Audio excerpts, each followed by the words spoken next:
For December the 11th, 2015, we talk about the Game Award weirdness, keep talking and no one explodes, and we ask you about your favorite twists in games. Welcome to Level 130.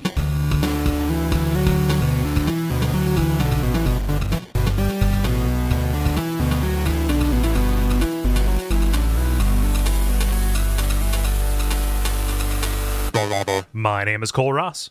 I'm Dennis Furia. I'm Jala Prendes. And I'm Ben Merkel. And you're listening to The Level. It's a podcast for people who love video games.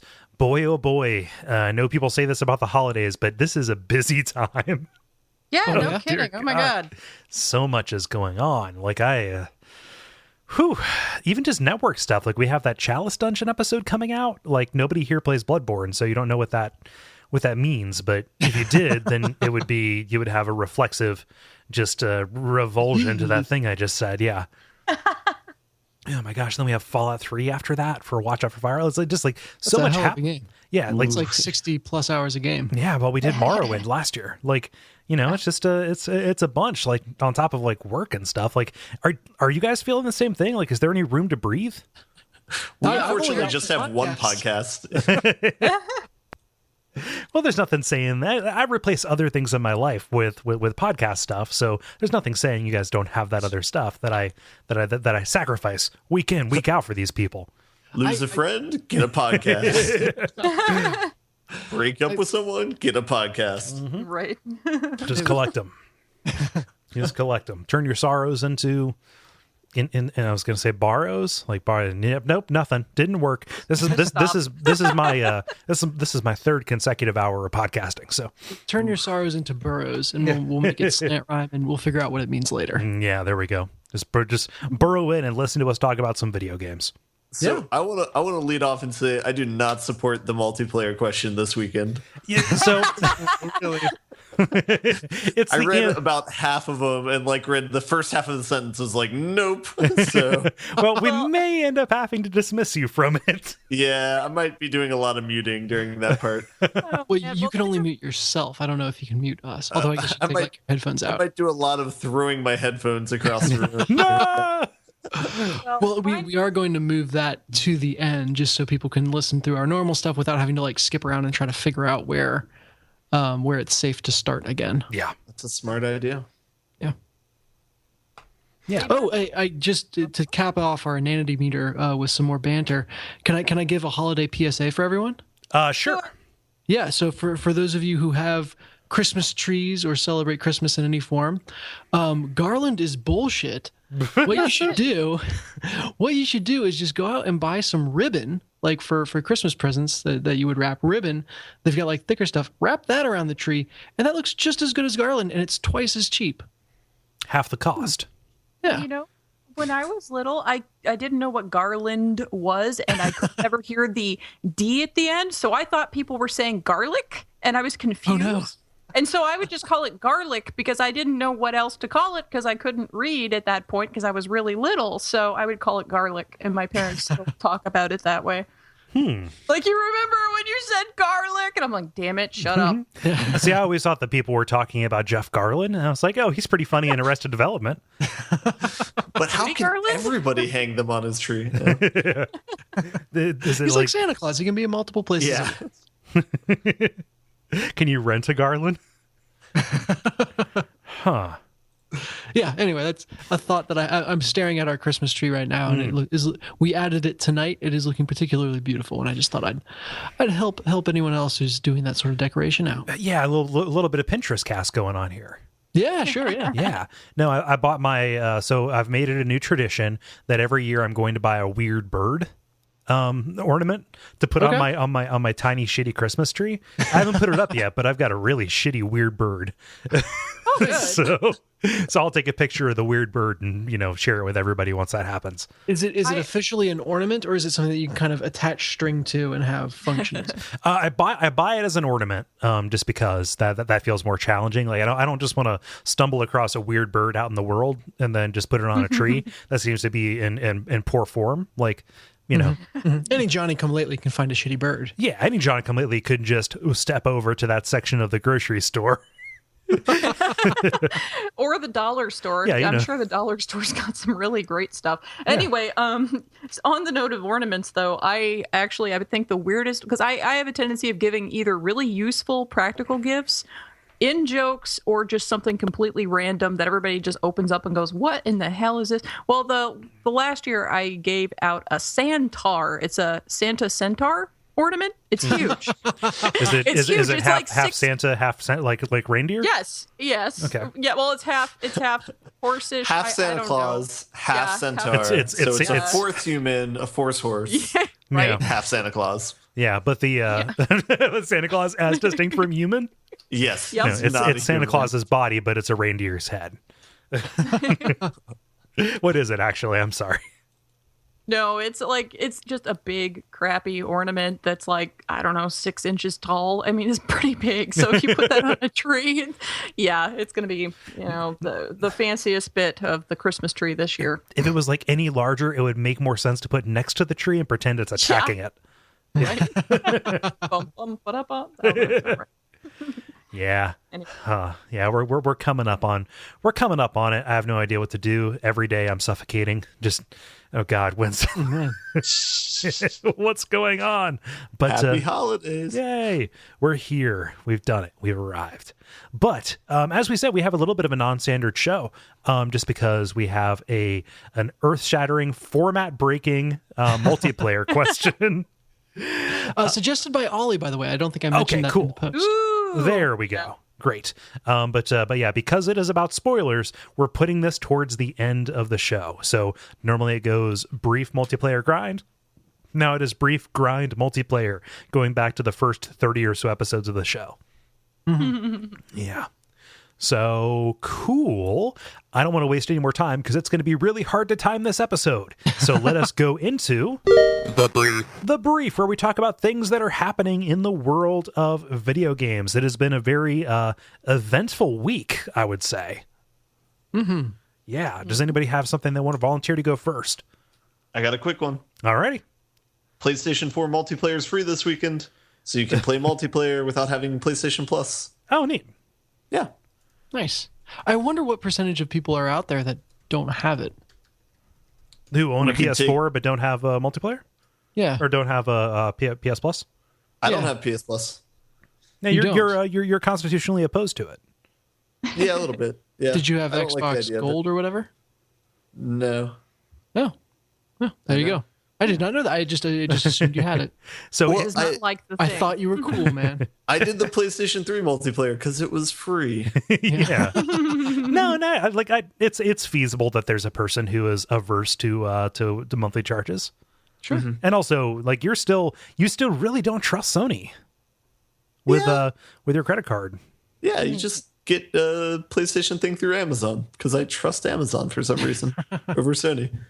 So second question, how many people have a PS4, don't have PlayStation Plus, but have games that are multiplayer for PlayStation 4 without their PlayStation Plus? Like multiplayer only? Online enabled. Because, does Fallout 4 have a multiplayer mode? I don't know. Or does... So, you would, if you didn't have PlayStation Plus, you probably wouldn't buy Call of Duty, whatever we're at now. Just because, the majority of that game is going to be online. And you don't have that. So, I wonder what games people are going, oh my God, now I can take X game online that they have. I'm sure there's some straggler who has, like, Dragon Age Inquisition, which apparently has a kind of okay multiplayer section. Really? Dragon Age? Really? Yeah. Huh. I would not have guessed that. Yeah, I think the notion of putting a multiplayer mode into your primarily single player game is more common nowadays than you would think. Yeah. I was about to bring up The Last of Us, and although that is a remaster from 3, that has a stellar multiplayer mode. Yeah. It does. Metal Gear Solid also is a game that I have that I could use for multiplayer. Oh, sure. Mm-hmm. Nice. So are you scheduling yourself to take full? No, not really, but I'll probably squeeze in a couple hours maybe. I don't know. Yeah. Ben, I thought you were going to talk about the Game Awards. Yeah, I know. I thought so too. I normally count on you to do that. Wrong city this year, I guess. I suppose. Oh yeah, you did go at one point, didn't you? Yeah, I went last year. Oh, nice. Yeah. I saw Kiefer Sutherland from afar. It was like, oh, this is before he started sneaking around. Yeah. Because of that game, you guys. It was a game. It was a game He sees you from up close all the that time. he did. You just don't know it. He had somebody with him, but you didn't notice because she was silent. Yeah, no, we're not going to do that. No.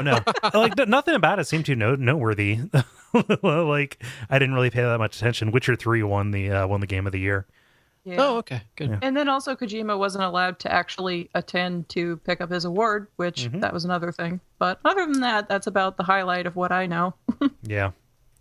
I scanned all the articles from it, and I was just like, not interested. Ni no Kuni is getting a sequel, which that and Far Cry 3 are the two games that I go, oh my god, I need to play those, and then I never get around to it. So, well, Ni no Kuni, like they're doing that without Miyazaki or without Studio Ghibli, which so that kind of seemed to be the cool thing about the first one, right? So it would be like, if they did The Last Guardian, Sans Ueda. Yeah. Huh. So yeah, that's not actually my story. I just wanted to bring that up, just let Ben know how disappointed I am in him. To give you an indication, I actually asked via our little hidden, Slack private channel for the show. I asked, so is anybody going to be talking about the Game Awards? And then Cole's like, Ben will probably do that. And I'm like, okay, I'll talk about something else. Well, but there we go. Let's see here. So be sure to play some multiplayer if you are, in there. Jala, how about you? Mine is also really, really quick. I just found out, like right before the show, that Hatoful Boyfriend has a sequel called Holiday Star, and it's coming out on PC on December 15th and on PS4 and Vita on December 22nd. And I didn't even know that was even coming out in the first place. But yeah, so that's all I know about it. It's a thing. It's coming. Is that like Christmas nights, except with... I guess. With pigeons, I guess. So legit, I read the headline of the article that you had posted into the Slack channel. And I read it, Hatoful Boyfriend Squirrel arrives just in time for the holidays. Oh, you've just been reading my Twitter feed. Well, and then too, like a quote from Devolver Digital. There was this one Christmas Eve, I got really drunk at the Cheesecake Factory down in the mall and made love to a waitress in a Santa's workshop, and that's across from Banana Republic. Anyway, by Hatoful Boyfriend Holiday Star. There you go. That's it. Thank you, Devolver Digital. Huh. I wonder if that's like a translation or if that was actually made specifically for this. Huh. I don't know. I would bet translation. Yeah. Maybe not. I don't know. Well, yeah, check that out. Dennis, how about you? Yeah, so mine is that Street Fighter V is getting a special edition called the Hot Package, which stars scantily clad versions of some of their fighters, as opposed to the original version of the fighters, which is just scantily clad. So I honestly don't know how to tell which ones are. Wait, can you hit me again with a distinction? Well, the original, most fighting games have very scantily clad versions of their characters, right? Base versions, and the new version is going to be different scantily clad, though. Okay, even scantilier clad. Looking at the art, I don't even know about that. Like Ryu has Ryu always had his shirt off? No, Ryu's kind of always worn a white gi. Okay, yeah. You can see his open, you can see his pecs and his biceps, pecs and saps. But no. You need to look closer at the image in the article of the new cover art, because this is actually going to be a boxed edition of the game. No, I'm looking at the whole, like I'm watching a video of this right now. Okay. I'm not sure who this lady is right now. But there's like both too much fabric and not enough. Yeah. But if you look at the box art for the game, which is in the link to that article, I totally missed it my first time around, and then saw it in the comments and went back up, and true enough, there are action lines around Ryu's crotch. Yep, that's drawing right towards it. And I'm just trying to have to figure out what motion, and this is horrible for an audio format, but what motion has to be going on there to have the action lines drawn that way. Can I just give you one word? Sure. Spring.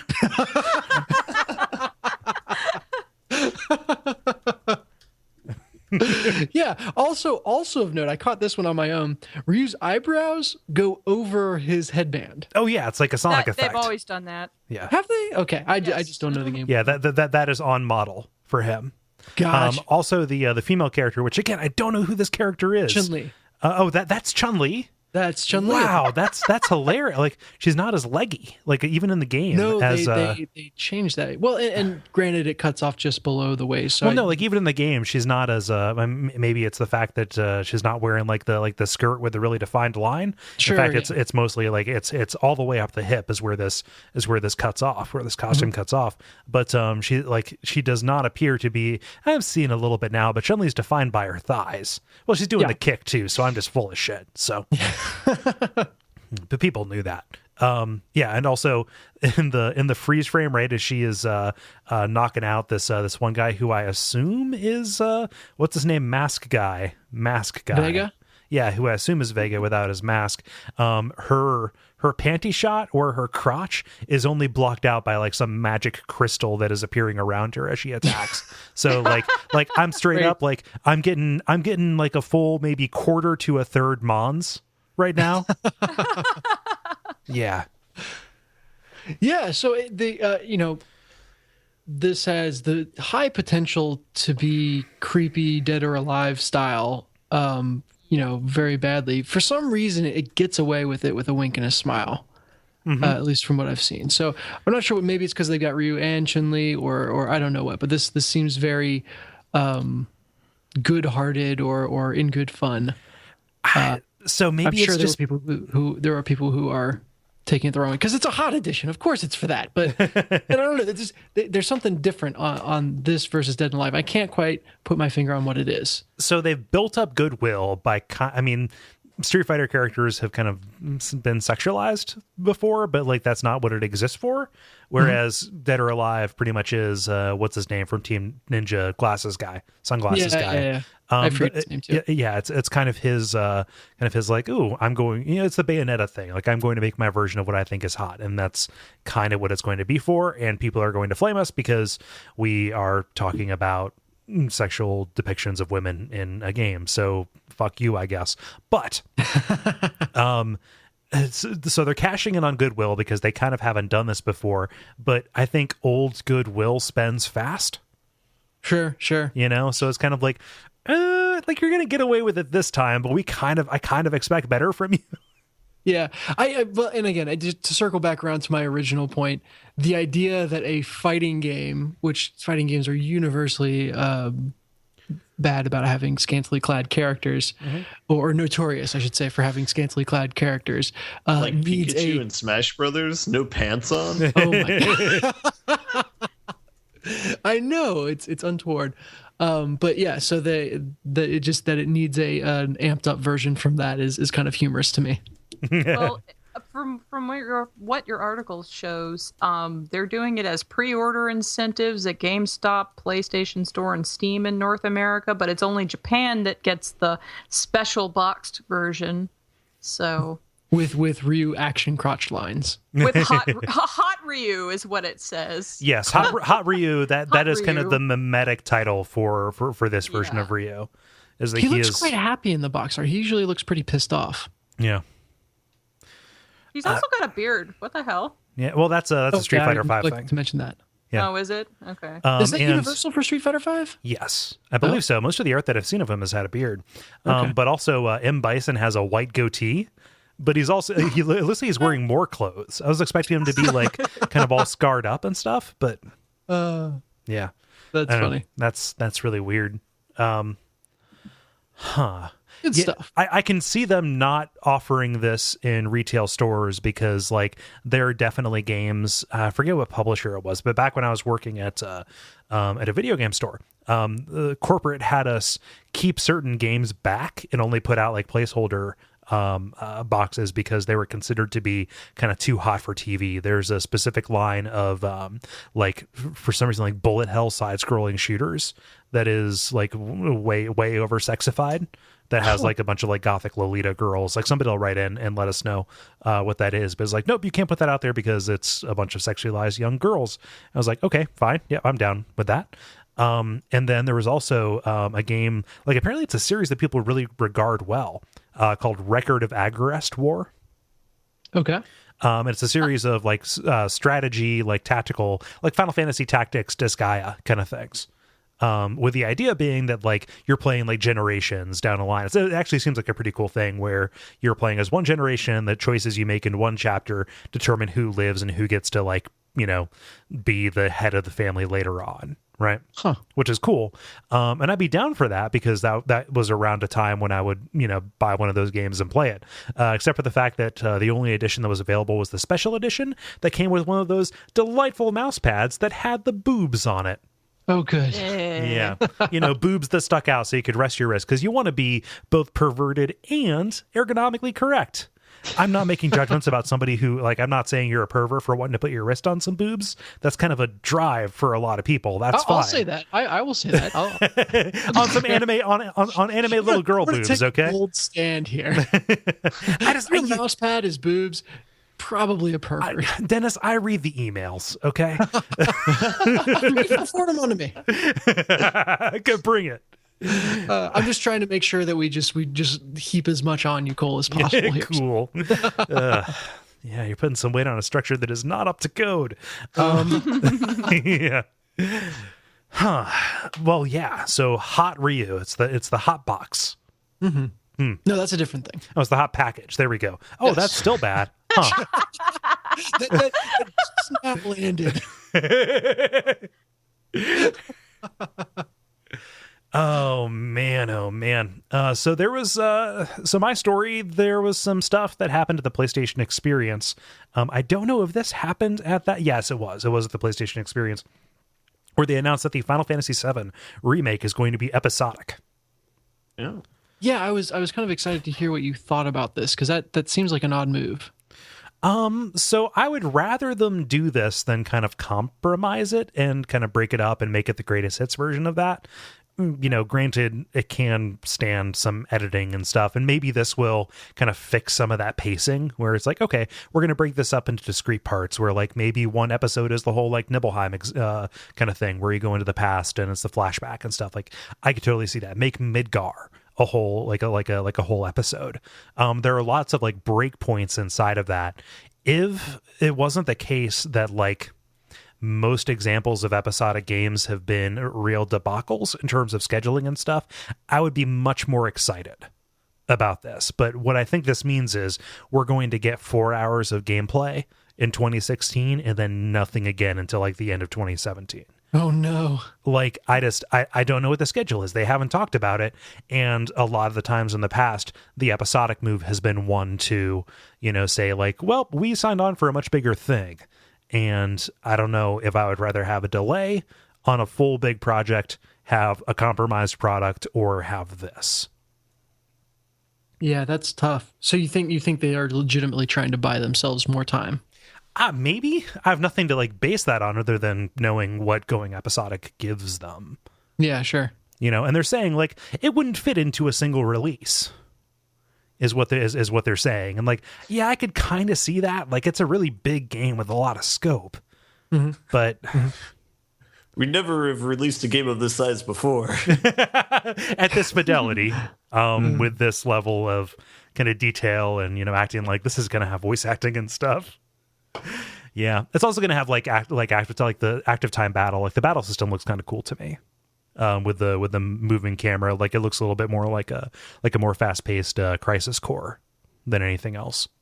Oh, cool. Yeah, that's how I feel. Like, do you guys have any like response to that? Like, am I off base or I don't know what? I still have a sour taste in my mouth of the Metal Gear Solid like downloadable content. So if it's anything like that, then I'll kind of be bummed out about that. Can you give a recap on that and why you're bummed about it?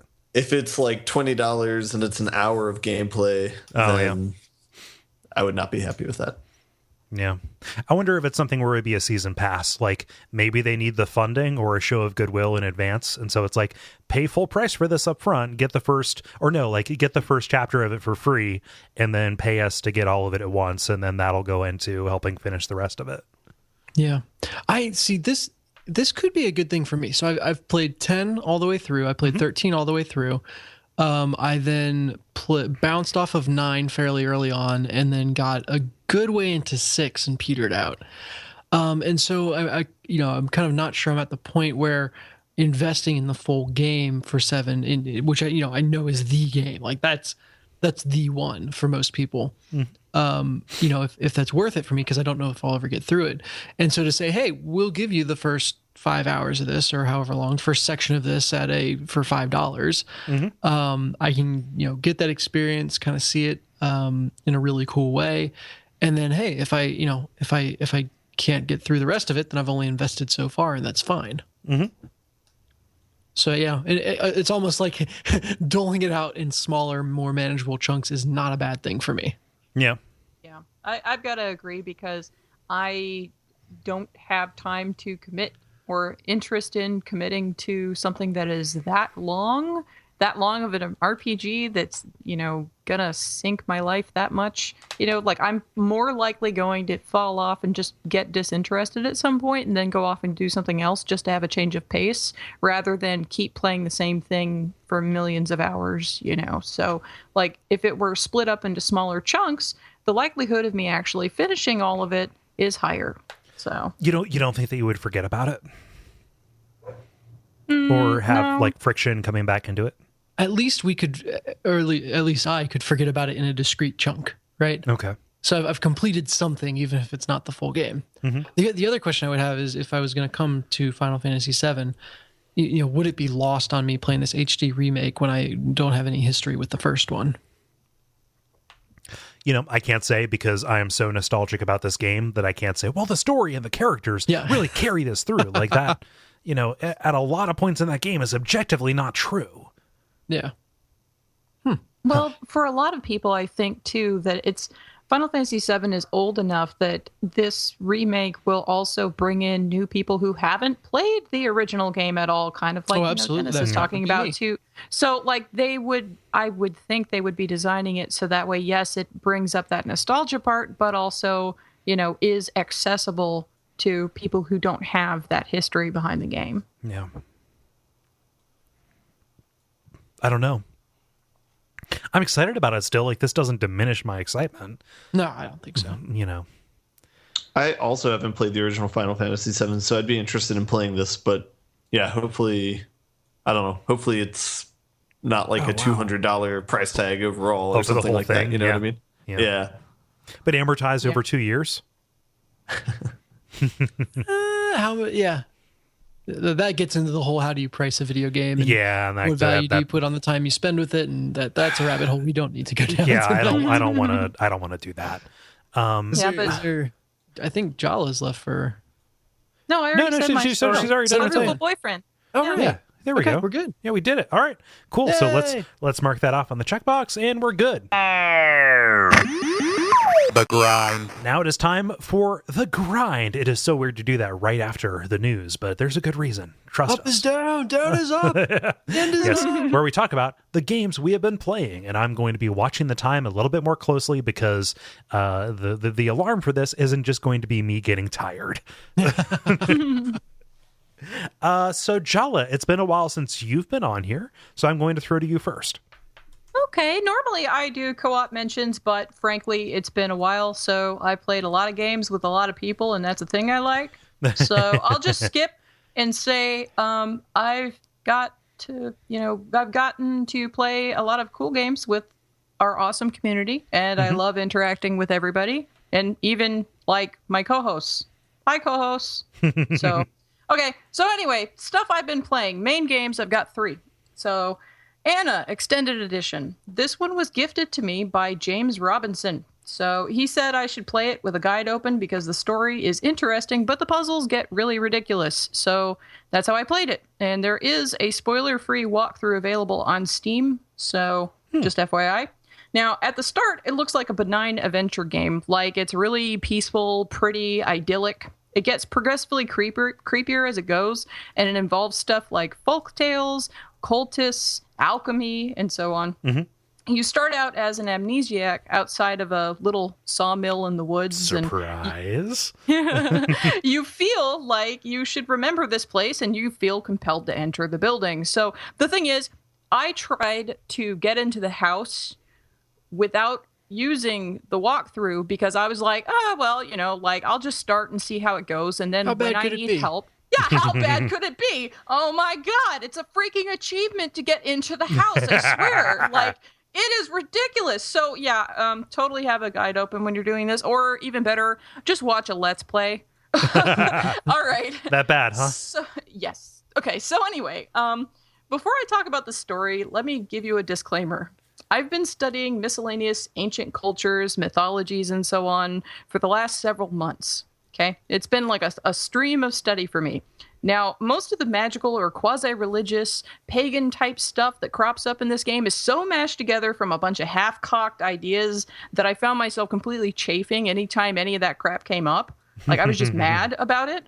So, I'm like, to give you an example of what I've been studying, I'm currently debating which textbook about what the archaeological findings of Proto-Indo-European civilization can tell us about the common cultural roots of language and spirituality that are found throughout a large portion of the world. Huh. Oh yeah, I took that. So, like, I am a minority, so, like, as long as you don't have any kind of, real investment in that kind of stuff, you're fine. You should be okay with the story and the little bits. Now, anyway, the actual story itself, like the main premise, I actually don't have a problem with. It's just the vehicle that leads up to it, The actual premise is based on legends from the Valdias region of Italy, apparently. So, okay, that's kind of cool. And that's probably the reason why James recommended it to me in the first place, is because we were talking about, my current interest in, studying folklore, mythology, and so on. So, like, for that reason, like, that essential core part was cool. Like I said, it's just like the getting there that was the issue.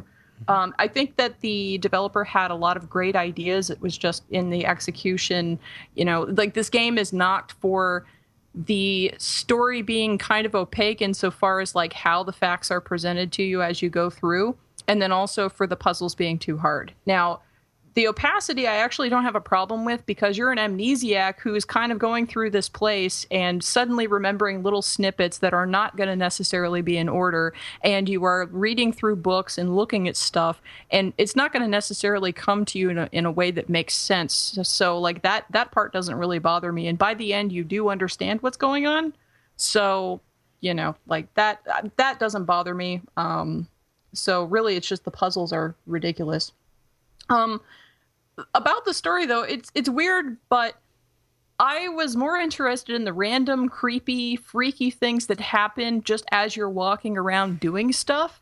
Then I was more interested in that than I was in the actual end of the game. Like, the actual story at the end didn't intrigue me nearly as much as all this other junk that was happening. Mm-hmm. But to avoid trying to, like, give away the story, because it is a story-driven game, I'll talk about some of the mechanics. There's an inventory system, like in every other adventure game, but there are also intuitions which unlock when you read books, examine items, and things like that. So your inventory screen is actually split in two, so you've got intuitions on the top and then your actual items on the bottom. But do you use those, like, items to interpret stuff, or...? You combine intuitions together and to piece clues together and reveal new insights. So, like, you can add two intuitions together and then get a new insight, and then use that insight to combine with other stuff. You see where it gets all weird and puzzling. Yeah, so that actually reminds me a lot of a system that was in Sherlock Holmes Crimes and Punishments. Oh, really? I actually want to play that game. Yeah, so I started it and really did not get very far in it at all. And it's an intriguing system, because you, like, basically go into Sherlock's brain and try to connect different, like you said, different intuitions or different facts to form, new stuff, and then you kind of build to a conclusion, which is awesome in theory, but really it turned into a bunch of trial and error. So it's like, hey, I've got fact A, so I'll match that with B, C, D, and E to see if anything pops up. Okay. Then I'll take fact B and match that with C, D, and E to see what pops up. And then I'll take fact, and there was nothing preventing you from trying every possible combination. So you just did. And then, the connections that were right oftentimes didn't really, like, I wouldn't have jumped there if I wasn't trying to just try everything. So how, is it the same way in this game? Can you kind of brute force and just try all the combinations? I will tell you that, honestly, the intuitions in this game work a lot more sensibly.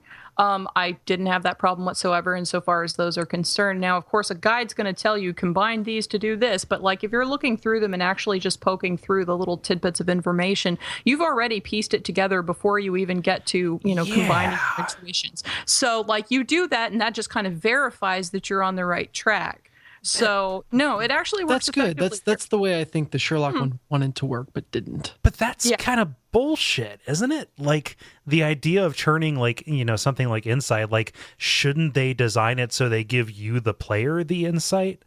Or something, and then you use that personally to solve the actual puzzle. Like actually writing that in as a mechanic, it just keeps making me think of Uninvited and a couple of other like adventure games or text-based kind of things where spells are items, and it's like, okay, well, at a certain point you need to kill a spider, and so there's the spider Samus spell, and then you have to use that at the particular time as opposed to figuring out a way. It just seems like they're putting a way to hand wave. It just seems like very misguided puzzle design to make stuff that they should be teaching you as a player in engaging with this system, into an item to mix and match and rub up with other stuff. Yeah. Well, I mean, that's probably part of that whole opacity thing. Because like I was saying, when you walk around the place, like you're walking around the sawmill and the different areas, different weird shit happens to you, and you read books, and some of the stuff that's in the books is about folklore or cult stuff, and it kind of relates to you, but you don't know how until a little bit later. So you have to like retain the knowledge and try to piece it together. And the intuitions kind of, they just affirm the stuff that you kind of think about the storyline. Like they confirm the bits that you've tried to figure out up until this point, because it's kind of like a weird way of telling the story, I guess. But I actually at one point I had gotten an earlier ending of the game, because you can leave the house or the cottage or the sawmill, whatever, at several points before the game is even done. And, you can get like an early ending. And one of the early endings you can get is you basically like go up into the attic, see some of the weird shit that happens in there, and then you're like, nope, and you leave. And then like the character is recounting these are these different things about this building, and it comes to all these conclusions. I'm like, wait, I didn't even know that yet. And it was like, the character was telling me when I got that game over early, all this stuff that I hadn't gotten to yet. I hadn't figured out. So I was like, okay. Did you have the information and just hadn't figured it out, or did you not even get the information yet? Well, the presentation of the information not being easy to read is one of the things that this game is knocked for. So I would say that any average player probably wouldn't have gotten all that information, like wouldn't have pieced it together or, like figured it out from these weird abstracted ways of telling you the story. Like there's ancient murals and stuff that you see that pop up at a random time, and you have to combine alchemical crap together to get forward in this game. And then like suddenly that this person was burned as a witch and all this other, you're like, what are you talking about? I don't even know what you're talking about. So yeah. But anyway, like it also has a sanity meter that, for some reason at certain points it can be restored, like if you do the right thing. And then if you just hang out in the house for too long, the sanity meter goes down as weird crap happens. So you can also get a game over for losing all your sanity, but because I had a guide open, I didn't have to deal with that. But all in all, it's a really quick game. It plays through with a guide anyway, with about 3 hours. And that's like including the time that I was fiddling around in the beginning, trying to figure out what to do to get into the house. So all in all, I would say it's probably best because it's frustrating to play. It's probably better to watch a Let's Play than to actually go through it yourself. So, you know, like I said, it had some neat ideas to it, but the execution of it was not very well, you know, done. Like it was not made well enough for what they were trying to do. Yeah. So it ended up being kind of like a weird oblique way of telling the story. Did it run well? Because every time I've tried to play it, the frame rate is just horse garbage.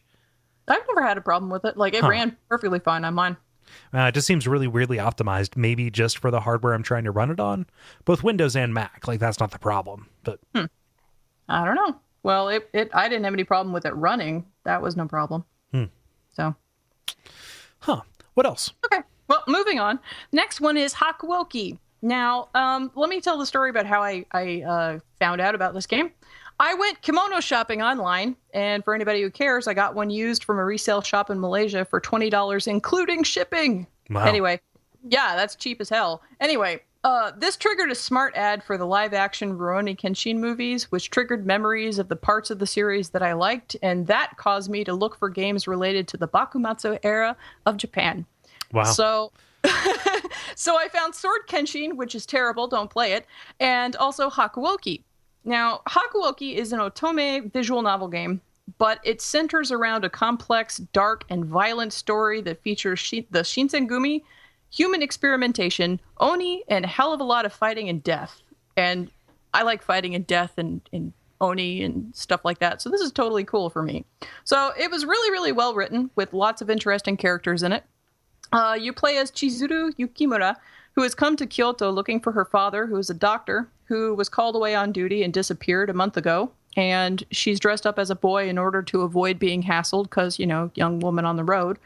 But she doesn't find a place to stay before the sun goes down because she's looking, you know, she's too busy asking people for, you know, information about her father. So a gang of Ronin at night tries to steal her kodachi, which is a family heirloom, and she ends up like running away from them and hiding. And then suddenly the Shinsengumi appear, except they're red-eyed and fucking crazy and kill everybody and then start hacking at the dead bodies, screaming for blood. And that's how the story begins. What is a Shinsengumi? I'm sorry? Shinsengumi is a particular group of samurai that worked with the shogunate. And, you know, like during this era, it's, you know, the emperor and all the nationalist people and the shogunate and, you know, vying for power as to who's going to rule Japan. Then you also have the Westerners trying to come over and westernize Japan. So also what happens in this game is you've got swords versus guns and cannon. So, you know, that kind of stuff happens in this game. Because this is like right before the Meiji era where all of the samurai had their swords taken away and they, you know, like everything was, you know, more strictly ruled and all of that. But anyway, so more Shinsengumi pop out and they cut down the crazy ones only to find that Chizuru, you have, you know, come out of hiding and just happened to see, you know, the crazy fuckers killing everybody. So they take you prisoner because they don't want to kill a civilian, but they also can't let you go free because you saw them lose their minds. So the people who went nuts were the Rasetsu, or Furies, as they're translated into English, and they have been experimented on by the shogunate, and that's why they lost their damn mind. So the story itself really surprised me because one of the samurai in the Shinsengumi that is like, you know, holding you under house arrest basically is dying of pulmonary tuberculosis. I cannot talk. Tuberculosis. And is trying to hide English words, of course. Yeah. But yeah, exactly. Like I have no problem with the Japanese. But anyway, he's trying to hide his condition. Another one attempted harakiri, like, you know, cutting himself open to kill himself, but another samurai dared him to do it, and he did it because he was a hot-tempered, retarded kid, and he didn't die, so he has this big scar in his stomach. And, you know, the main character, Chizuru, that you play is generally really sweet, but also extremely stubborn and also downright forceful at times. And she sticks her neck out and tries to defend people left and right and, fights against people all the time and ends up becoming a messenger and going into battles and stuff. So, like she doesn't fight in the battles, but she does do a lot of different stuff throughout the game. And, as it progresses, the whole game focuses much more on the meta plot. Even when there's like the romancy parts that show up that are classic otome things. But, again, like the overall plot is always the forefront of what's going on. And the romance stuff is always like second to, what's important, which is, all of Japan is at war and there's guns and the Shinsengumi are just dying and trying to fight this losing battle and, all that stuff. So it's really cool.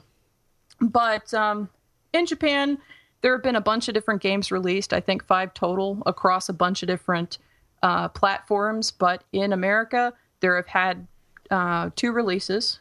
Both were originally on PSP, but the main original visual novel game was also ported to PS3 and also to mobile, which is how I found it. There's the visual novel, and the other game is a fighting game, actually. So the fighting game caused me to want to buy a PlayStation Vita, so I found one used, and it's on the way. John, who listeners might remember from the Leviathan bonus level. Yeah, well, John, you can thank John. John, I had been ranting to him and texting him about the stuff going on in this game, and I'm like, John, this thing happened! And so he just thinks it's the funniest ever, because he's nice and tolerant. And anyway, he bought the Warriors of the Shinsengumi game, which is the fighting game, because he has a Vita, and he tried it out, and he's like, this plays pretty well, but, it's definitely made for somebody who has already played the visual novel. So although he's not actually much into the visual novel genre, he is going to be going back and playing the visual novel because the fighting game got his interest peaked. So I look forward to playing that too. You can look forward to hearing me talk about that later. So I was very, very excited. I think Hakuoki and Leviathan are probably my 2 favorite visual novels that I've played ever. So is it the hot edition of the fighting game? Oh, yeah, it's already based on a visual novel, so he said unfairly stereotyping. Yeah, that's why I just didn't reply. Okay, so anyway, the very last game I have, keep talking and nobody explodes. Yay! So this is the game where you read a manual to somebody and it's very stressful, right? Yes, exactly. And here's the reason why I have this game. I had a series of really bad weekends or weeks or whatever. A lot of bad things happened. And my friend Conrad bought me this game because I was feeling blue and just kind of chit-chatting with him. And we played it together. And because it's so stressful, it actually really successfully gets your mind off of whatever else is going on. And also, it can be played really quickly because each one of the bomb defusing things is about 5 minutes per cycle. So you can play a couple of them with any random person who doesn't even have to have a copy of the game and be done, So it's really quick, easy to play with anybody. So I played with him, and then I played with Jonathan Kofus and Chase Greenlee and Joel Lockhart. So this game has been around. Nice. Yeah, you can play it face-to-face with somebody as long as the person with the manual is not actually looking at the screen, or, of course, on the net with Skype. One person opens the game and has the bomb in front of them. The other has the manual. And, of course, the person with the bomb has to describe what they're looking at, and the person with the manual has to ask questions and instruct the person with the bomb as to how they're supposed to defuse it. Yeah. And there's a bunch of different modules attached to the bombs, and as you increase the difficulty level, you have less time to defuse it or more modules to work through, and external challenges like the lights will turn off, or there's like a clock. There's a clock on the desk. This is the worst ever.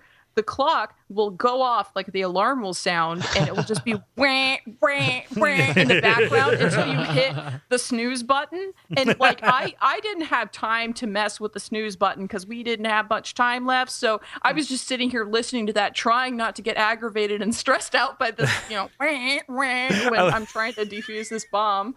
I like the idea of there being a crying baby. You have to burp. Yeah, right. No, that's Space Team. Well, no, like this just looks like Space Team plus plus is what it seems like to me. Well, and then too, the modules vary in difficulty from something really simple, like it's a single button with a word on it, to like a series of wires or a small set of buttons, to having like some of them you have to puzzle out Morse code, or you have to go through a maze thing, and there's all different kinds of complex button pushes in sequence, and you have to get the sequence right and refer back to the sequences you used previously. Like, yeah, the person with the manual has to write shit down. Let's just put it that way. So can you like order a copy of the manual, or do you have to print it out and make it into your own binder like I would do?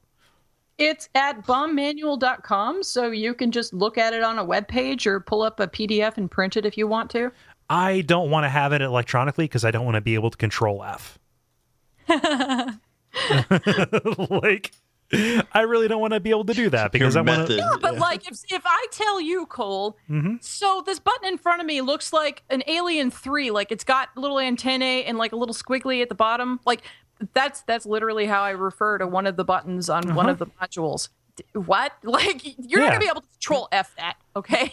Right. But also, I don't want to be able to control F it. Like, I think that, I don't know, maybe a method. Like, maybe you're going to have to die a couple times. I don't know.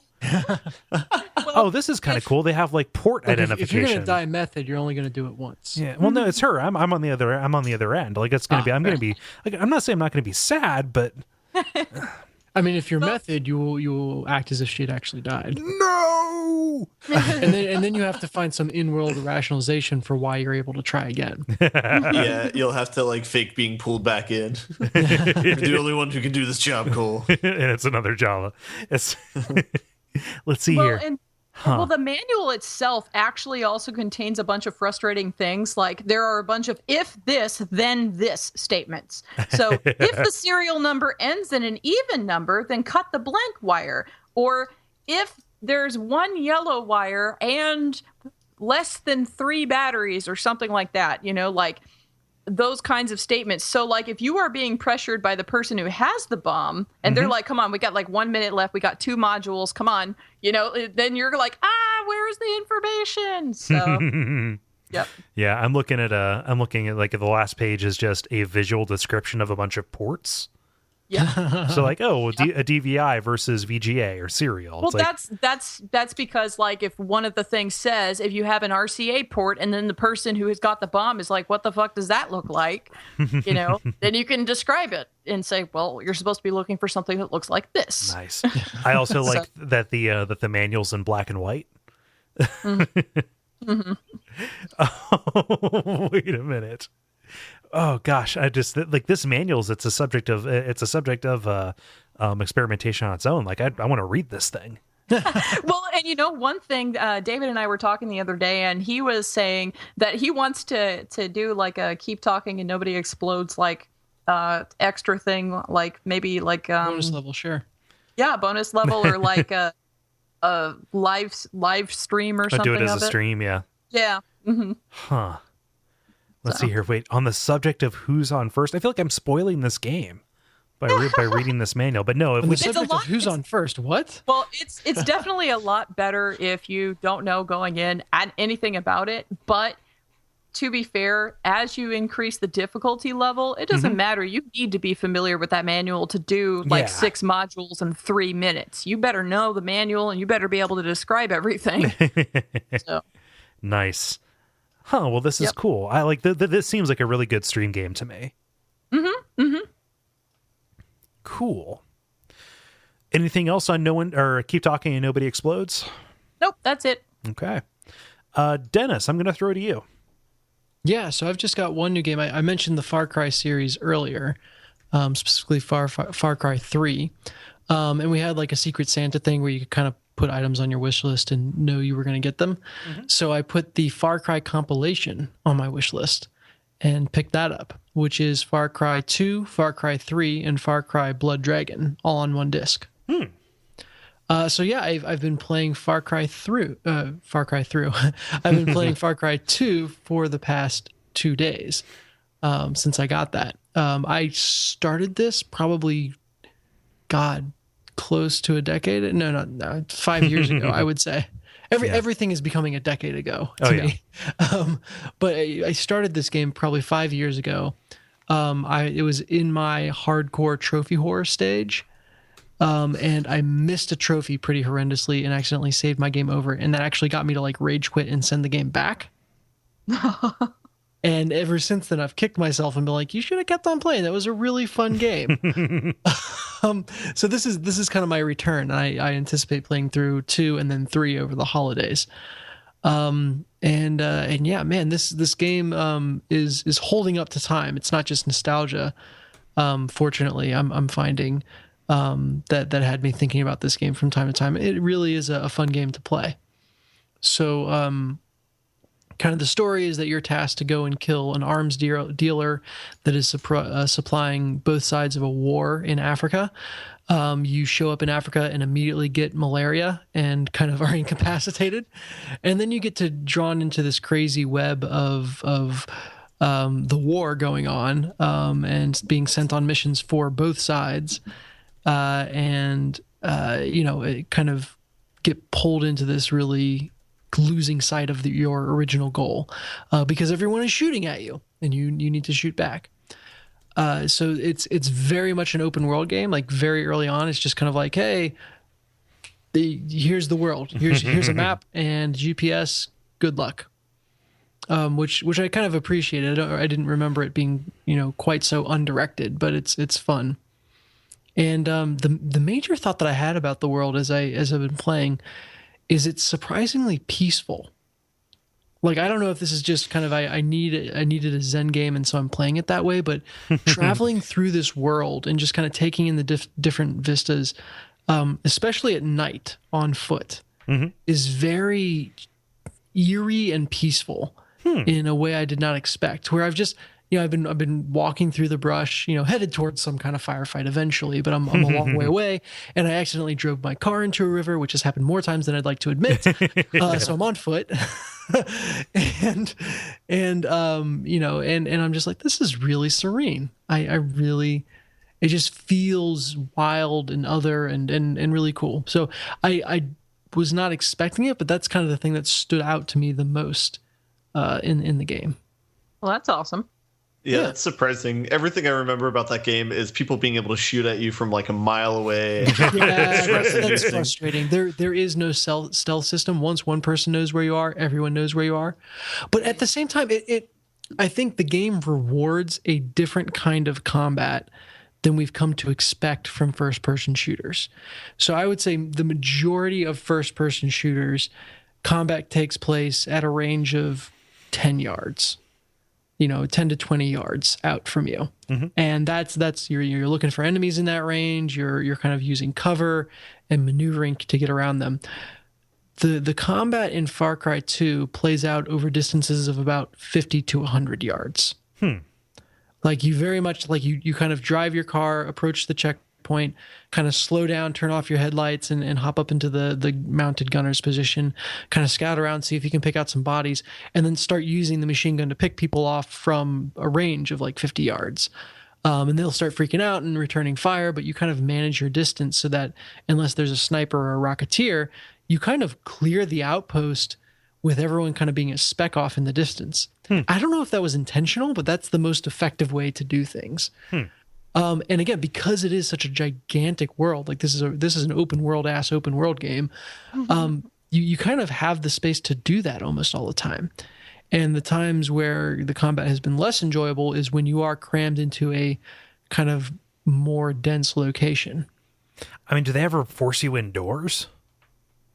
They do. There are indoor sections, just buildings. Most of the time, you're in a building because you're getting a quest, so it's not combat related. But there have been a couple of buildings that you work your way inside. Thankfully, just the way the AI for the combat is programmed, once shit goes down, everyone comes to you, right? So as long as you initiate combat out in an open space, the majority of the combat is going to happen in an open space, and people don't really hole up waiting for you. So by the time I've gotten indoors, even in the combat areas, most of the time everyone's been cleared out, and it's just the one objective that I have left. Yeah. So it's a very different experience from your typical first-person shooter. Again, I'm not sure if that's really intentional on the part of the developers, but it's working for me. So nice. That's a lot of fun. I will be very intrigued to see the differences between Far Cry 2 and Far Cry 3 held up right next to each other. So you're going to move right on to 3. Yeah, provided I don't lose interest or find some reason to rage quit again. I'll kind of be pacing these out. I'm about 10% of the way through after 2 days, so I figure that is a good pace for coming up on the holidays. And then once I'm kind of off, I'll accelerate that. Yeah. Cool. Well, I was going to ask you if you thought, I have not played Far Cry, so would you recommend that as something that Jala would like? I think you would like it from the perspective of the game is really built around these anything can happen moments, and it rewards just random craziness. So a couple of examples. This first example is actually from the first time I was playing the game. But I was trying to sneak up on an area. There was a scout out who saw me, and he went to fire up a flare to alert everyone that I was there. Well, he didn't realize he was standing directly underneath a tree. The flare hit the tree and exploded. And I don't think flares actually work this way. That's Killed him awesome. and set the tree completely ablaze. And then, everyone came to that. I was able to sneak around with them trying to figure out what the hell happened to this guy in this tree. And basically they cleared out the camp without them seeing me. And allowed me to get to the objective. That was just completely random. Or, instances that I've read people post about is where, there's you're kind of driving down the road and, veer to dodge a zebra and run into something else, or just kind of all sorts of random craziness. It is kind of fun that, fire is kind of the feature of this game, and it spreads to the brush pretty quickly. It is kind of fun to just go into an area and like I said, you're kind of clearing it out with the 50 cal on back of your Jeep, and get sucked into a smaller firefight off to the side. So you hop out, you're turned around, and then you turn back around, and that one explosive barrel that you set off has just put everything ablaze. And it's like, there was a village here. Then I turned around and shot a guy, and I turned back, and then there was just kind of this fiery hellscape. So there's no way to tell if that's not what's behind you at all times. Yeah. Maybe somebody's just rebuilding it real quick every time you turn around. This is true. This is very true. So, Jala, I know what a fan of randomness and just trying crazy things and getting distracted and wandering off you are in games. And that's something that Far Cry definitely, at least Far Cry 2, definitely facilitates. Yeah. Cool. Well, you'll have to keep me posted when you get to 3. Have you gone through the traumatic experience of watching a friend die in that game yet? No, I have not yet. All right. So I think that's the point that got me to rage quit last time. You know what? I have a distinct memory of that. Actually, you saying I was too invested and I am not ready for that. I mean, if I remember correctly, I don't think there's permanent consequences or anything. They come back later, I think. But yeah. Well, there's no the friend. I don't remember the specifics, so I'll be interested to discover it again. But the friend is mortally wounded and asks you to shoot them or something. And I believe they ask you to give them heroin to OD as they die. Yeah, something like that. I don't know.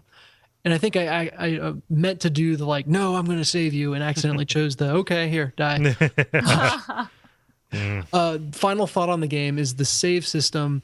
I was actually really frustrated with, which is, there are these safe houses scattered throughout, and you have to check in at the safe house and then try to get, go do whatever you're gonna do. And if you forget to stop at a safe house and kind of check in, you lose all your progress from before. And so, and the game is very prone to getting into random firefights that aren't connected to anything. So it's kind of frustrating to be like, I'm full health with all these syringes, with health kits or whatever.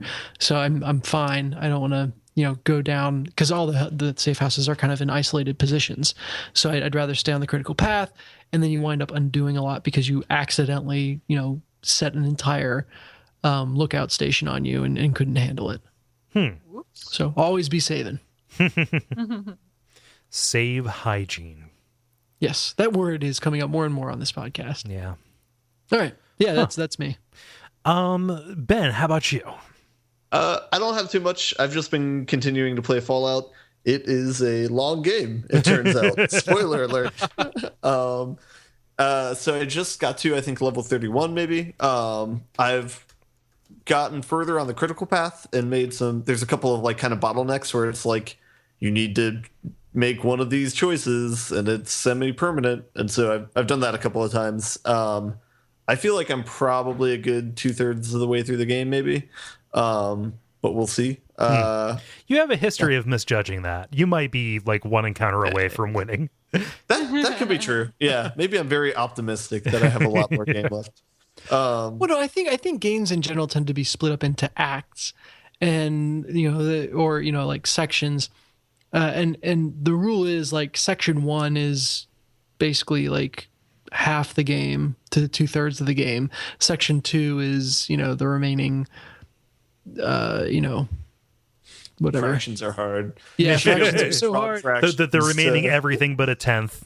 Yeah, exactly. There you go. Thank you. Yes, and then Act 3 is the final 10th of the game. Yeah. Yeah. So we'll see. Maybe I'm much closer to the end than I realize. If that's the case, I do want to start another playthrough. I don't know if I'll go all the way through or not. And in fact, I tried to do this over this weekend, but encountered a game-breaking bug for any new game that I start. So hopefully that gets patched. But that just recently got patched like this week too. Yeah, I don't know if that particular issue did, but the game did. Blurry vision bug? No, the bug is like there's a point where you kind of come out. You kind of come out of a cutscene essentially, and so there's a moment of the camera like stepping out of something, and then like your hands come up and it's a regular interface, but it never has the hands come up, and you never have a regular interface, and you can't move any of the controls. So that's a problem. Yikes. But no doubt. But I do want to do a second run through, like a low intelligence run through, since those are always supposed to be kind of funny. And then they also included a perk in this game where if you, it's called Idiot Savant, where you randomly get 3 times the experience that you would have gotten, depending upon your intelligence. So like the lower your intelligence, the more often it happens. So I just want to go through and do like a high strength, low intelligent, like only beat up my enemies sort of run through. But Jala, this is the first time you've been on while Ben's been talking about Fallout 4. Do you have any questions about the game for him? No. Sorry, didn't mean to put you on the spot. I just wanted to that seemed like another way into talking about Fallout. No, not really, because John has like a little podcast / YouTube Let's Play thing that he does that's all about Fallout stuff. So he's been talking to me about that, even though I'm not playing it, but he's talking to me about it. So yeah, I kind of want to get through it somewhat quickly because I really want to play Just Cause since that's out now. And oh yeah, there's a lot of fun videos about the physics of that game. So. Yeah, no, you really are jumping from raft to raft. Is Just Cause 3 actually out now? Oh yeah, it just came out like last week. Oh. That's it. That was sooner than I expected. I felt like the hype cycle for that was just kind of starting up. Yeah, it hasn't been publicized very much. Yeah. Cool. Well, one thing that Shows what I know. Well, one thing that I do know about Fallout 4 is that there's already been some talk about how it is going to influence Skyrim 2, because that's been teased, because all of Bethesda's games try to teach each other something. Yeah. So, but that's just a random neither here nor there tidbit. I would be really bummed out if they called it Skyrim 2, actually. I know, and I really don't want to see Skyrim again. No, take me to elsewhere or something like that. Like take me to a new place I haven't been, or if you're gonna do a remake or something, do Morrowind. That's more interesting looking. Like it looks cooler. It's a lot more interesting, and to revamp that would be a lot more fun. Or revamp one of the really old ones that, look terrible. That they've retconned out of existence. Like, yeah, exactly. Yeah.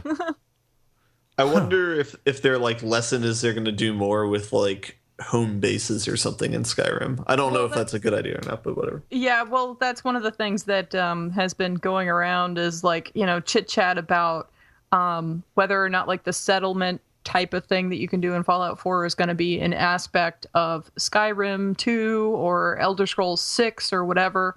And if so, then that will make that even more massive, if they have that aspect in it. So I do think that's an element that they should have probably slow played a little bit more in Fallout, because you can do a whole bunch of like small missions, like side missions, like fetch missions, to unlock all these different bases that you have, and none of them really feel too special, Mm-hmm. Well, another thing about Fallout that I had read about is that they're going to be dropping the mod kit, like their official mod thing. Creative Studio, whatnot, next year. Of course, there's already for PC gamers, there's already fan-made mods out there, but their official thing, so that way people on console can get into that. So, Neat. Yeah, I'm excited to get into this, but I need to play Fallout 3 first. Mm-hmm. Yeah. Wait, you've already played Fallout 3 though? Oh correct? yeah, but I have to beat it for a show, and it doesn't make sense to play both of them at the same time. Oh. But it's there waiting for me. Yep. You have anything else, Ben? That's all I've been playing. Yeah. All right, cool. Well, I ain't got shit, so let's talk about multiplayer.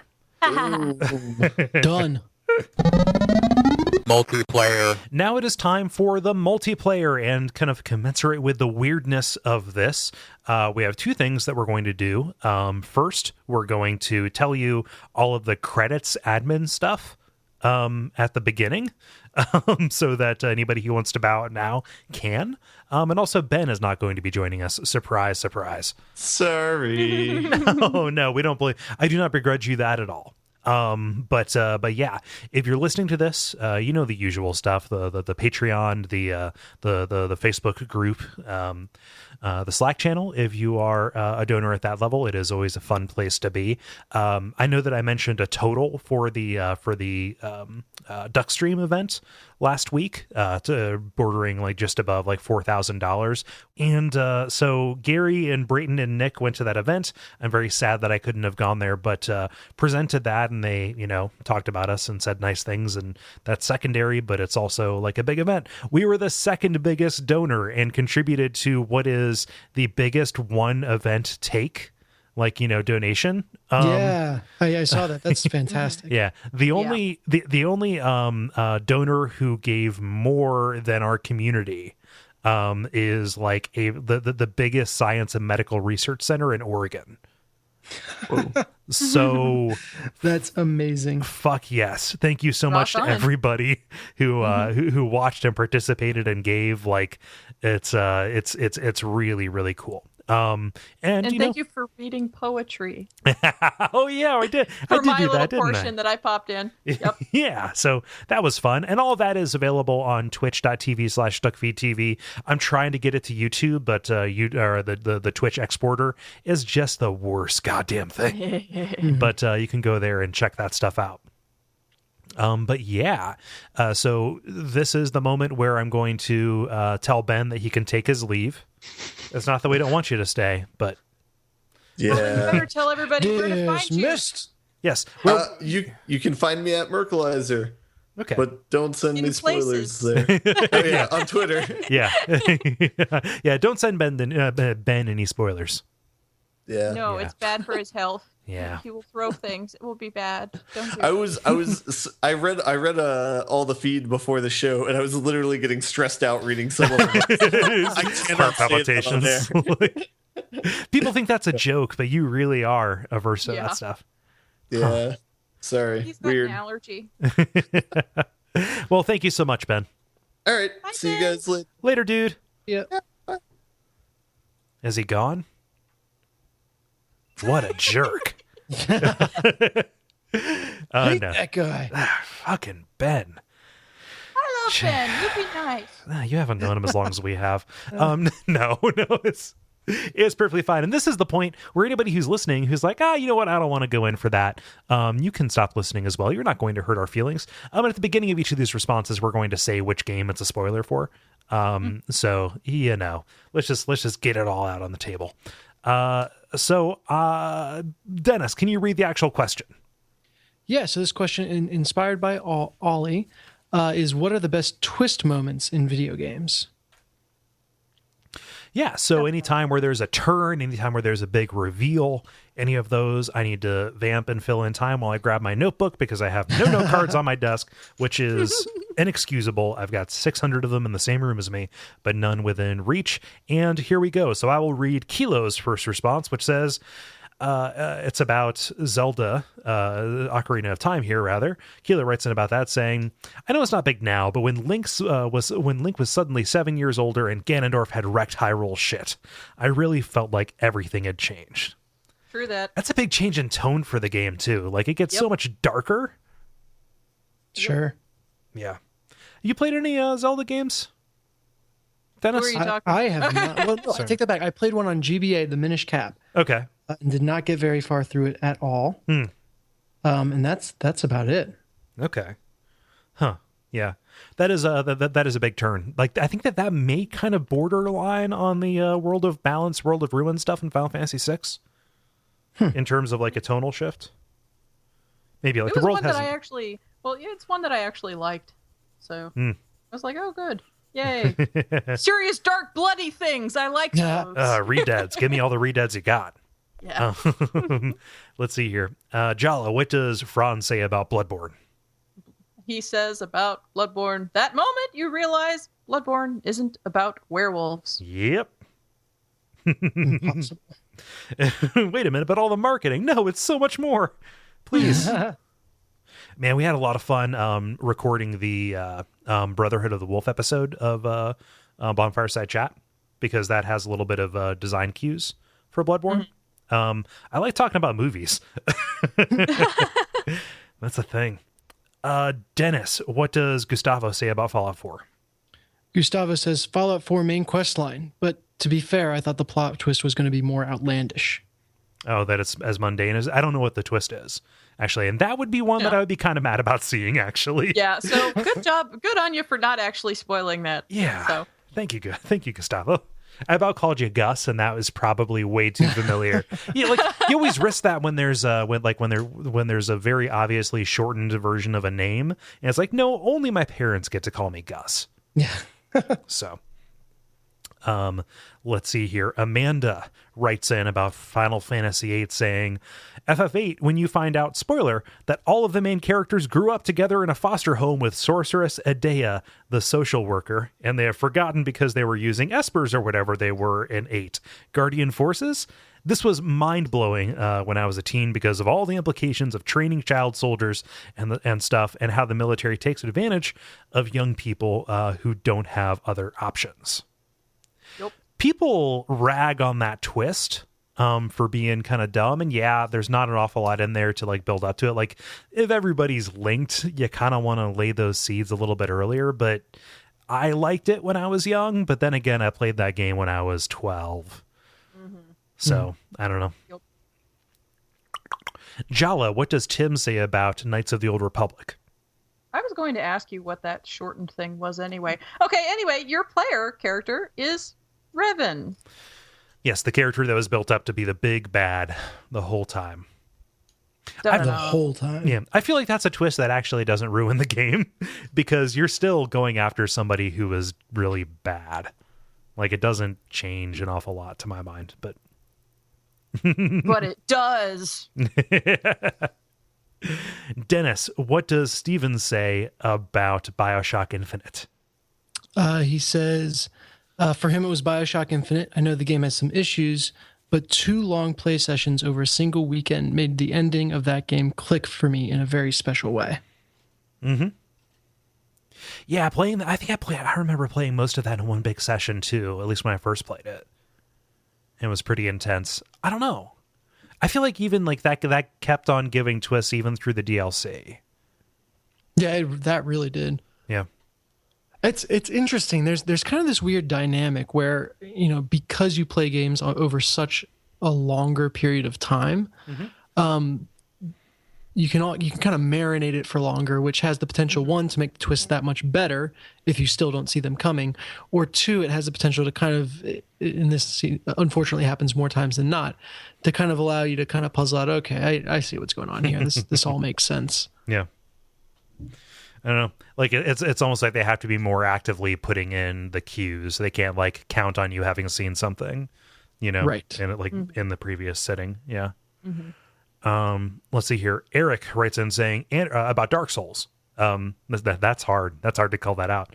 And Orlando being a facade. Really, the whole plot of Dark Souls kind of being an ambiguous facade. So don't worry, I won't retain this information. No. Spoil nothing.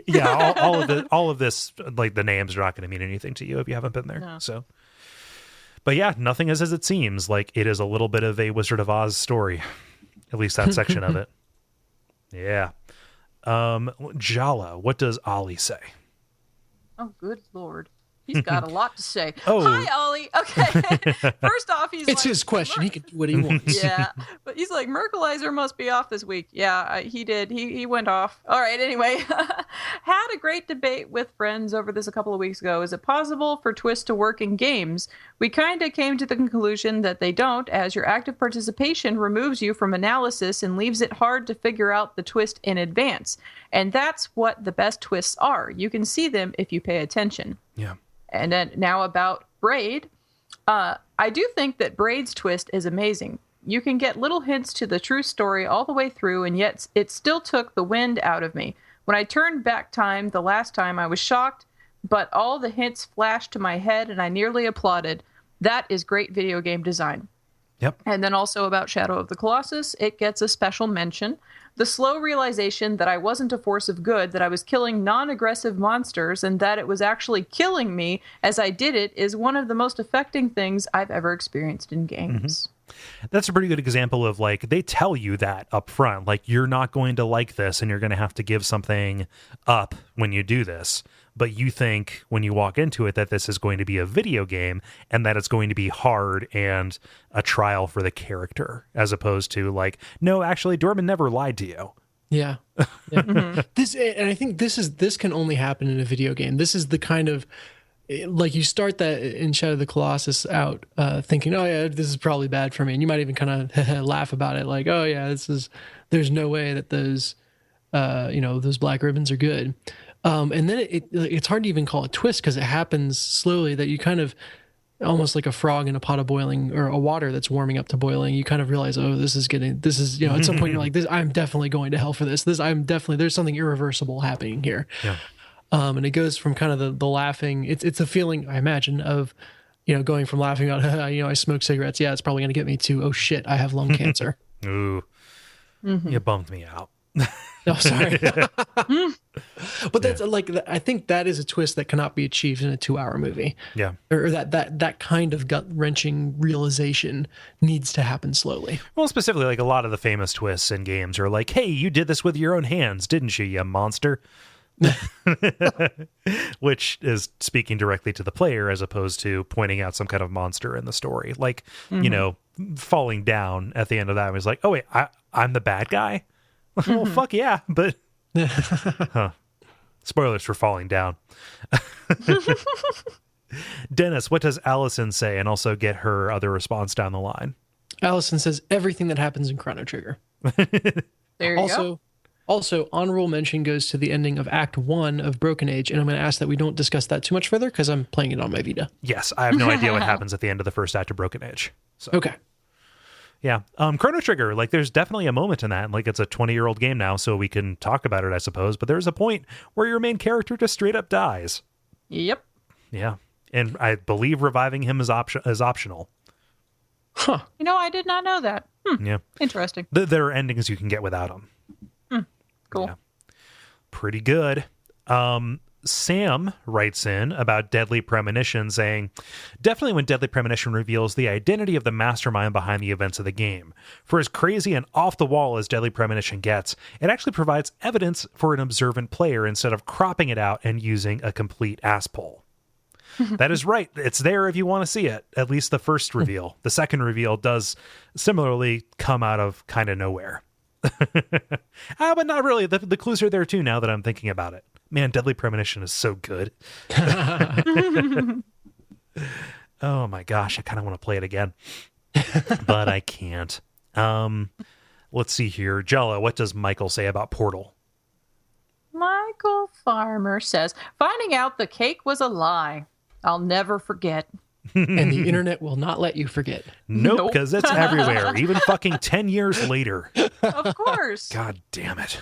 Yeah. And then somebody in the replies, let's see here. Ollie says, it is not a lie, actually. So.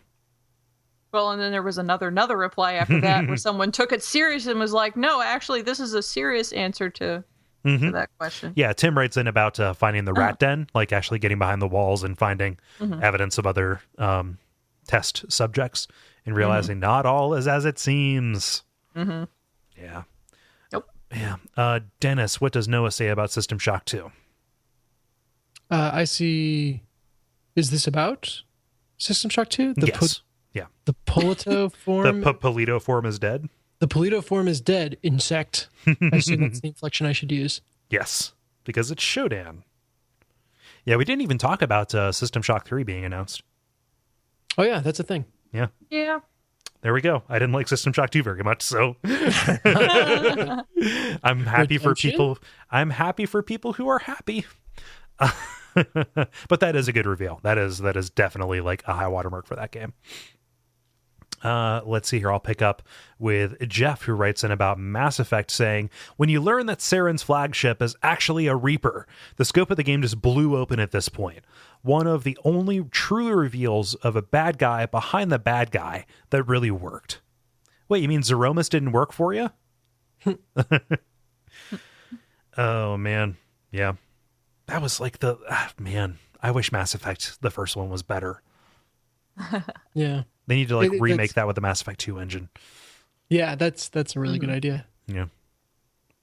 Oh, well. Have no fear. Eventually they will remake it. Everything will be That's remade. Yeah, everything is a cycle. Jala, what does David say about Chrono Cross? Body swapping with the antagonist was a nice move. Then finding out said antagonist was your dad, who actually thought he was doing the right thing, but was actually duped by a bigger bad. I read this a bigger dad in the first time. You're not my real dad. My real dad's big. He's a big dad. Yeah. Big daddy. Mm-hmm. Yeah. It works in context. Like when you say it like that, it sounds dumb. He can be a tipless daddy. I'd rather he not be. Huh. Yeah, no, Chrono Cross is really good, guys. Don't let anybody dissuade you. Don't let this perfectly true thing about this game. Oh, man. Let's see here. Dennis, what does Phil say? Phil says Metal Gear Solid, especially when you go through all the extra steps to disarm the nuclear launch code, only to find out you armed it instead, and that the terrorists never actually had launch codes and duped you the whole time. Yep. Whoops. You brought it right to their doorstep. But don't worry, Fox Die is a thing, so we're even Steven. Yeah. Yeah. Plenty of good stuff. Finding out that the cyborg ninja's Gray Fox.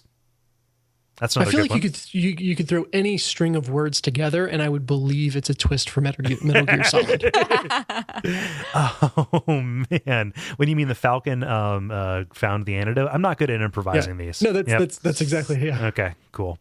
The banana slugs were actually poisoned with the Reaper code. Yeah. When you mambo dog face to the banana patch, yeah. Cool. That was you, Dennis, right? Mm-hmm. I forgot. We're going so quick when there's three of us. The rotation gets all messed up. Gotta snap through. We might actually get this all in under time, though. Yeah, let me check here. Go. I'm going to take a moment to check. Yeah, we're doing fine. So Brandon writes in with about Far Cry 4. This is a more recent one. If anybody wants to, boop. Like boop, Dennis. boop. He doesn't actually spoil or anything. Yeah, Spoiler. learning why your mother left Kirat and discovering the history between your parents and Pagan Min, the villain, was pretty good. Yeah, well, I guess that's not that is not a real problem, or real spoiler, because you're coming back there because of your parents. Mm-hmm. And there's a guy named Pagan Min. Yeah. All of it's there. All of it is there. Jala, what does Chris say about Gone Home? And also Life is Strange. And I may actually go away for the Life is Strange one because I didn't see that. So. I didn't see it either, and I want to play that game. Oh well. Oh no. So only do Gone Home. Like that one's 2 years old or 3 years old now. Like let's be fine. Okay. Yeah. So about Gone Home, the ending is what he's talking about. I spent the entire experience fearing the attic. I just knew it was going to be a corpse city it was going to be Corpse City up there. But the game surprised me. What I thought was going to be a tragic horror game ended up being a very touching teenage love story. Yeah, that's why it worked for me. Yeah, lure me in with the spooks, and then you gotta go for the heart.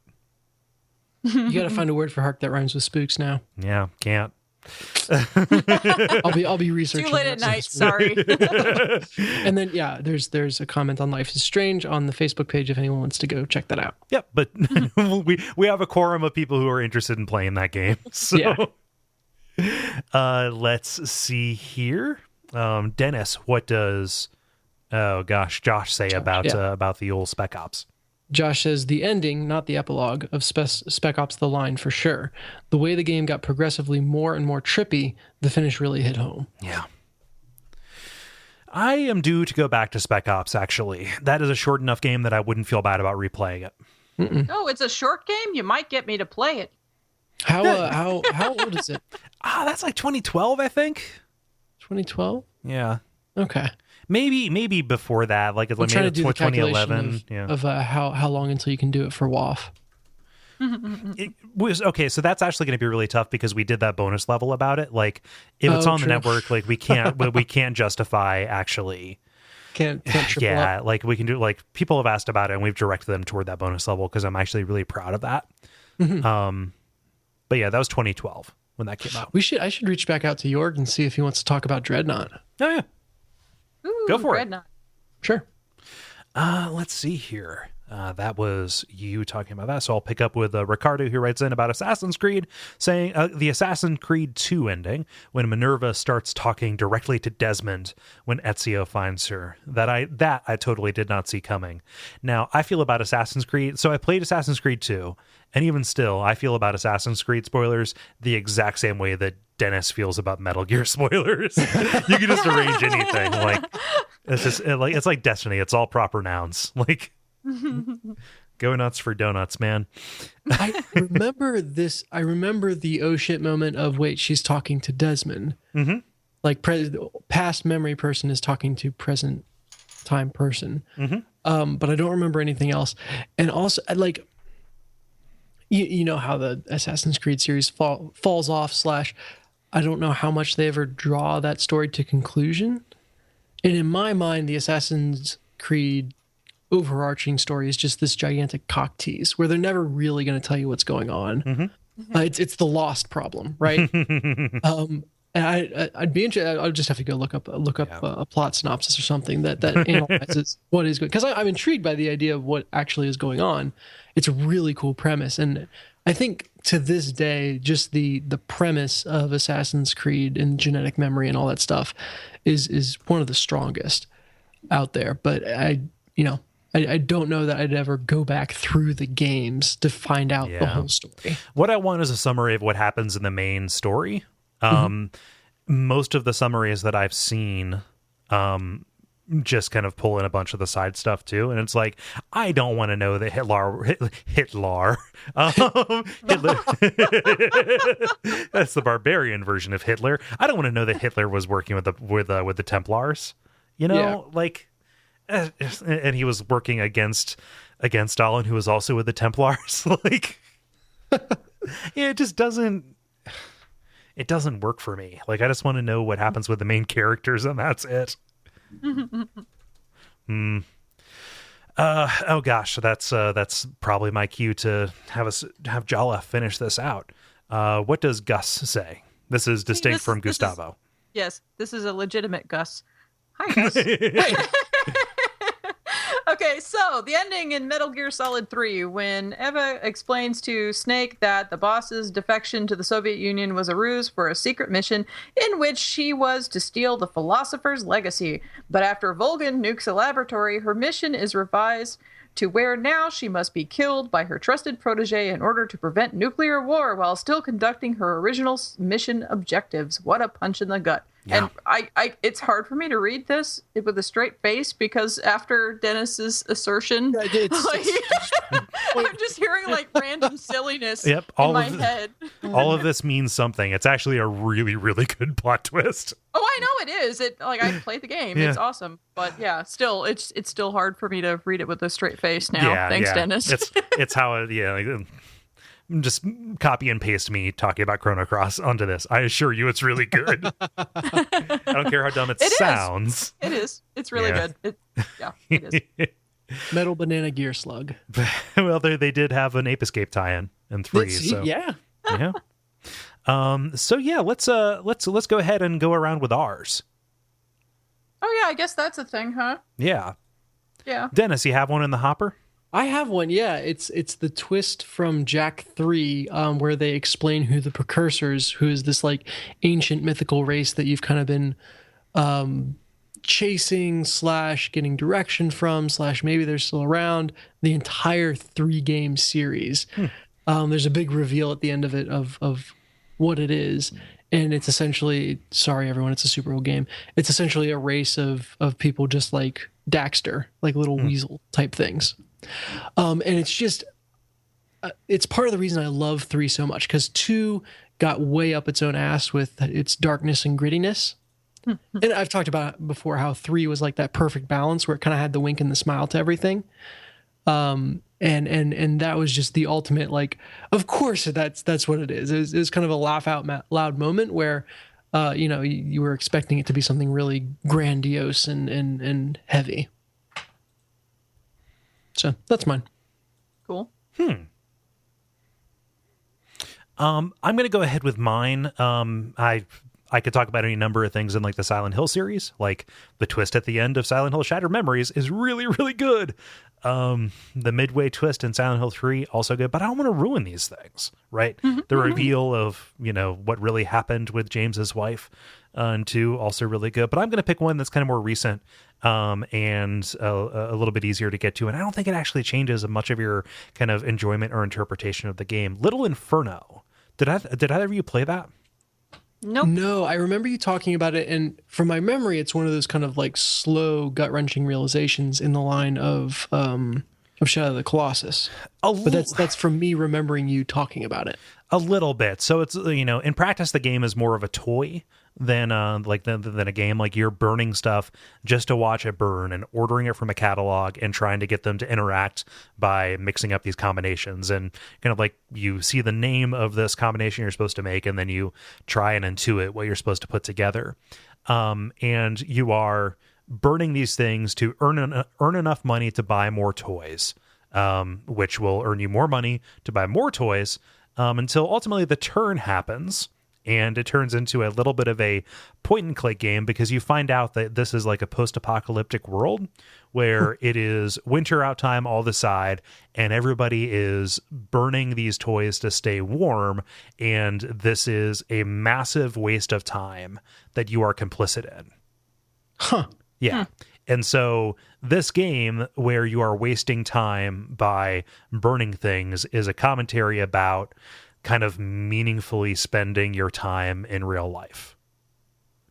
Nice. Yeah. And it has a definite turn. And I think that, I'm never going to go back and play through that game again. Just because there's not enough there for it. But when I first saw that and realized, like, oh, that actually, like, I got the sense that that's what this was, because it hits you over the head with like a sledgehammer. I'm not a bright person, but I got it there. But it was nice that they actually like took it through into the conclusion and made it explicit, and actually like said, like, yes, this is the moral. Think about the past 2 hours that you spent, And it does it in a way that's not like, hey, you asshole. Thanks for the money, dick. Yeah, that's what I was going to ask you, because that sounds pretty patronizing. And no, it doesn't. I have a high tolerance that way. Yeah, I have a high tolerance for that kind of stuff. It's a little bit more humane than that, honestly. But yeah, I see. This is I would put from hearing you describe it like that. I would put it in the same category of Papo EO, where I'm completely okay with it being blunt about what the theme is, because the real value of the game is in the experience and kind of sitting in that theme, not figuring out what the theme is. Yeah. Jala, how about you? Well, I have a couple of answers, and neither of them is anything like close to recent. Just to give credit, the first thing I thought of was Gone Home and its ending, but that was already mentioned, so I've got two other old ones. So first thing I thought of is actually a literal, like, physical twist in the game that has nothing to do with the story, really. Just in Castlevania Symphony of the Night, when they literally flip the castle over and they're reusing their assets in this really cool way, and now you have to play on the ceiling. Like, what the hell? You know?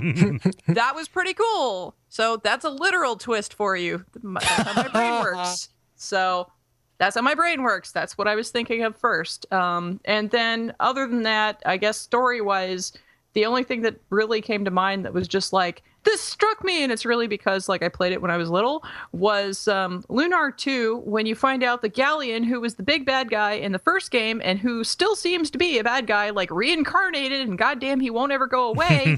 Like, he's actually been helping you out and, you know, double-crossed the bigger bad and is helping you. And then he dies. Like, oh! I wasn't sad when you died at first, but now I'm sad.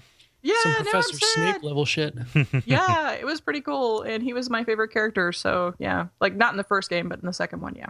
Oh, So, yeah. Anyway. that's cool. all. Yeah. So then some twists.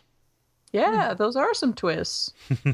Lots of them. Yeah. Do the twist. I don't know how to end the show now, aside from thanking Yeah, everybody. Yeah, thanks everyone for writing in. Yeah, if you would Yeah. like to, if you're listening and you would like to participate in these, go ahead and go to facebook.com/thelevelpodcast and look for those responses to go up on Tuesday afternoons. And thank you, Dennis, for putting these up.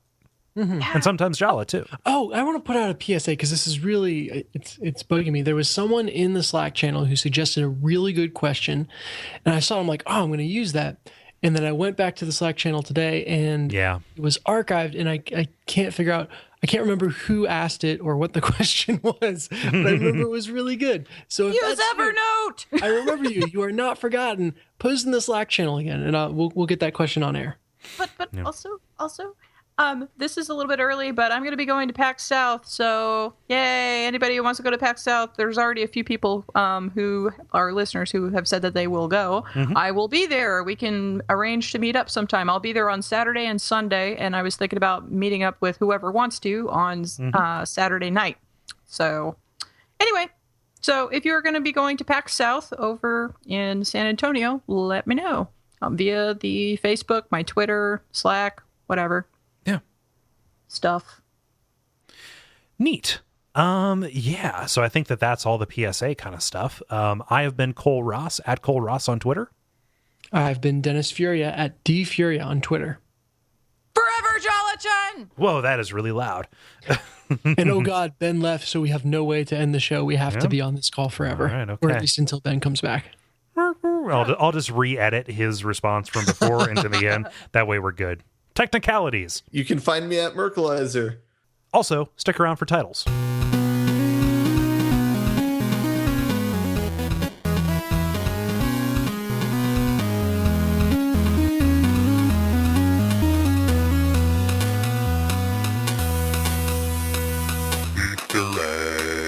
It's good stuff. Okay. So does anybody have one they want to throw in? Hot package. Hot package. Okay. I'm sorry, that had I had Hitlar spelled HIT-LAR. I had Hitler the Barbarian. I like the idea of putting in the dash, just because it's not like I'm making light of Hitler. That makes it more high fantasy. Yeah. Yeah. Okay. Anything else? Okay. Really? I didn't really have any titles, so. Let's see here. I have Rent-A-Garland. One word sproing. Quarter to third Mons. I don't even remember what that was about. That was also about the hot package. Yeah, that was I was talking about seeing most of Chun-Li's crotch. I follow. Pecs and Seps. They're all about Street Fighter. I know, right? Hitler the Barbarian, and then a legitimate Gus. Okay, so I feel like it's got to be one of the Street Fighter V ones. Mm-hmm. Yeah. So we had run through those again. Hot package, one word sproing, quarter to third Mons, Pecs and Seps. I'm a fan of quarter to third Mons because the word Mons is funny. But Pecs and Seps is probably the better way to go. Let's see. I've actually never heard the word Mons before. Really? That is referring to the area. Oh boy. I'm just going to go context clues. The is soft exactly fatty tissue above the goodies. Yes, there we go. Cool. Oh goodness. I'm a prude, Jala. Yes. You're very Midwestern. It's like that's part of being from the Midwest. Yeah. So he can't possibly put the Mons out there for like everybody to see. So but I kind of like it. But he wants to, but he's not going to. I kind of want. Are you guys down with that? Because I'm down with quarter to third Mons. That's funny. Let's do it. Yeah, that's Oh, I funny. totally pushed him over into it. Do it. Do the Mons. All right.